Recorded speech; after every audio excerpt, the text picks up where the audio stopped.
Hello everyone, welcome back to our channel. Dear friends and students, आज के class में हम लोग जानेंगे स्ट्रक्चर के बारे में। जैसा कि मैंने पिछले क्लास में भी स्ट्रक्चर के बारे में बताया था।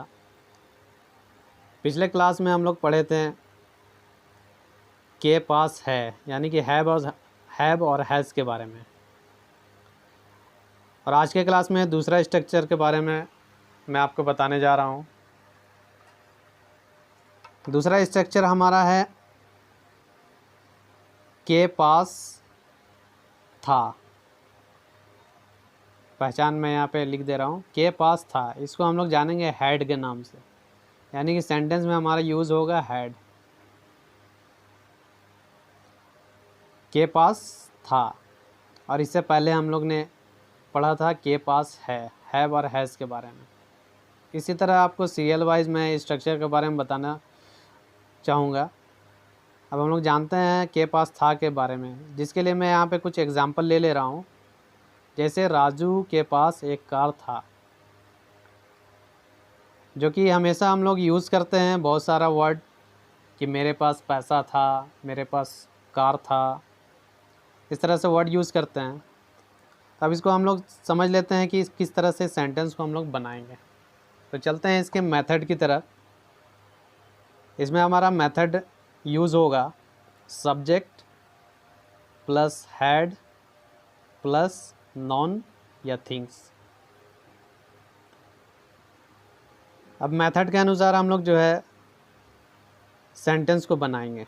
जैसे राजू के पास एक कार था, तो राजू यहाँ हमारा सब्जेक्ट हो गया, तो लिखेंगे राजू हैड अ कार। देखिए मैं यहाँ नोट कर दिया हूँ, राजू हैड अ कार। इसी तरह आप इसका नेगेटिव पॉइंट भी बना सकते हैं। राजू के पास कार नहीं था, Raju had not a car. बहुत ही सिंपल है। आपको हमारे क्लास में जो भी बताया जा रहा है उसको आप नोट करते चलें और उसको रिवीजन भी करें, क्योंकि रिवीजन करना बहुत ही ज़रूरी है।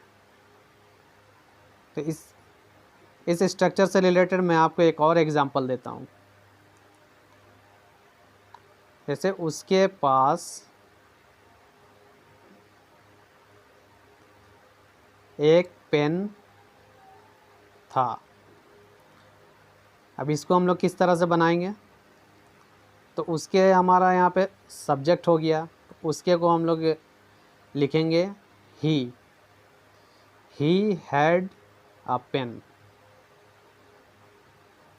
मैं यहाँ पे नोट कर देता हूँ। देखिए बहुत ही सिंपल है। आपको मेथड को ध्यान में रखना है, और मेथड को ध्यान में रखते हुए आपको कोई भी सेंटेंस बनाना बिल्कुल इजी होगा। देखिए बहुत ही सिंपल है, ही हैड अ पेन। अब इसके बाद दोस्तों हम लोग चलते हैं नेक्स्ट स्ट्रक्चर के बारे में। ये तो मैंने आपको बताया, इसको आप नोट डाउन कर लें और इसको डेली बेसिस पे आप प्रैक्टिस करें। अगर आप प्रैक्टिस करते रहेंगे तो आपको बोलना आसान होगा। स्ट्रक्चर मैं इसलिए पहले बता रहा हूँ कि आपको शुरू से ही बोलने में आसानी हो। इसके बाद अभी बहुत सारे स्ट्रक्चर और एक्सप्रेशन और टेंस बचे हुए हैं, जो कि आपको मैं एक एक क्लास में आपको सीरियल वाइज बताता चलूँगा। तो अभी आपके लिए जो ज़रूरी है कि आप शुरू से इंग्लिश कैसे बोल सकते हैं, उसके लिए आप स्ट्रक्चर जान लें, ताकि आप इंग्लिश में बोलना शुरू कर दें। देखिए हमारा नेक्स्ट स्ट्रक्चर है के पास होगा। इसमें हम लोग यूज़ करेंगे विल हैव का। विल हैव का मतलब हो गया के पास होगा। सेंटेंस में हमको यूज़ करना है। अब इसमें हम लोग एग्ज़ाम्पल ले लेते हैं। एग्ज़ाम्पल के तौर पे मैं यहाँ पे नोट कर देता हूँ, जिसको आप नोट कर लें और इसको प्रैक्टिस करें। जो मैं एग्ज़ाम्पल दे रहा हूँ, तो इसी तरह से आप और भी सेंटेंस बना कर के खुद से उसका ट्रांसलेट करें, ताकि आपको बोलने में बिल्कुल आसानी हो और जल्द से जल्द आप इंग्लिश में बात करना सीख जाएंगे। जैसे यहाँ पे मैंने लिखा है कि मेरे पास पैसा होगा।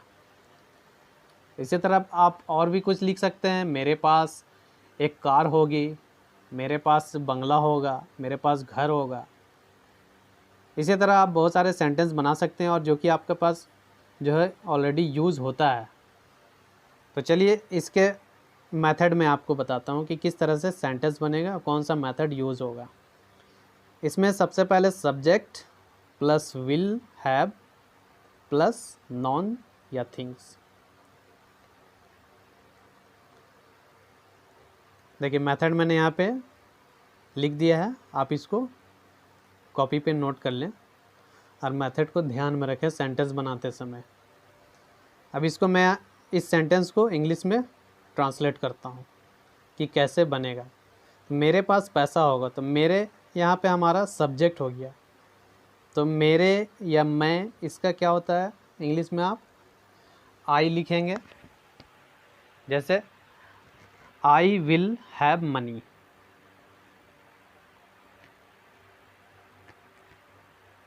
देखिए मैंने यहाँ लिख दिया आई विल हैव मनी, मेरे पास पैसा होगा। अब इसको आप नेगेटिव पॉइंट में भी बना सकते हैं, जैसे मेरे पास पैसा नहीं होगा, तो उसको भी बना सकते हैं, वेरी सिंपल है उसके लिए भी। उसके लिए आप नोट करेंगे I will not have money.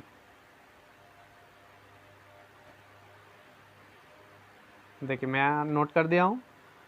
अब इसके बाद इसका रिलेटेड में आप एक और सेंटेंस बना सकते हैं, जैसे कि क्या मेरे पास पैसा होगा, उसका हम लोग लिखेंगे विल आई हैव मनी, क्या मेरे पास पैसा होगा। इसके बाद 4th नंबर पे एक और सेंटेंस इसका बन जाएगा कि क्या मेरे पास पैसा नहीं होगा। ऐसा आमतौर पर बहुत से वर्ड हम लोग यूज़ करते हैं इस तरह से कि क्या मेरे पास पैसा होगा, क्या मेरे पास पैसा नहीं होगा, क्या मेरे पास कार होगा, क्या मेरे पास कार नहीं होगा, इस तरह से। तो यहाँ पे देखिए will I not have money, क्या मेरे पास पैसा नहीं होगा। तो ये बहुत ही सिंपल है दोस्तों, ये मैंने एक आपको बता दिया है, बाकी सेंटेंस आप खुद से बना करके प्रैक्टिस कर सकते हैं। अब जैसा कि मैंने आपको बताया था कि हर क्लास में आपको वर्ड्स मीनिंग दिए जाएंगे, जिसको याद करना बहुत ही ज़रूरी है आपको सेंटेंस बनाने के लिए। इसी तरह मैंने यहाँ पे कुछ वर्ड्स मीनिंग आपको दे दिए हैं, और इससे पिछले क्लास में भी मैंने वर्ड्स मीनिंग दिए हैं बहुत सारे, तो उसको भी याद करना है। जैसे जैसे हर क्लास में आपको वर्ड्स मीनिंग दिया जाएगा, उसको आपको याद करना है ताकि आपको सेंटेंस बनाने में आसानी हो। देखिए मैंने यहाँ पे 5 वर्ड्स मीनिंग आपको आज यहाँ पे दे दिया है, और इससे पिछले क्लास में भी जो दिया है उसको भी याद करना है और इसको भी याद करना है। ये सब वर्ड्स मीनिंग आप शुरू से ही याद करते चलेंगे तो आगे आपको सेंटेंस बनाने में आसानी होगी। आगे जो पढ़ाया जाएगा उसके बारे में आपको समझने में और सेंटेंस बनाने में बिल्कुल भी परेशानी नहीं होगी। डियर फ्रेंड्स एंड स्टूडेंट्स, आज के क्लास में इतना ही।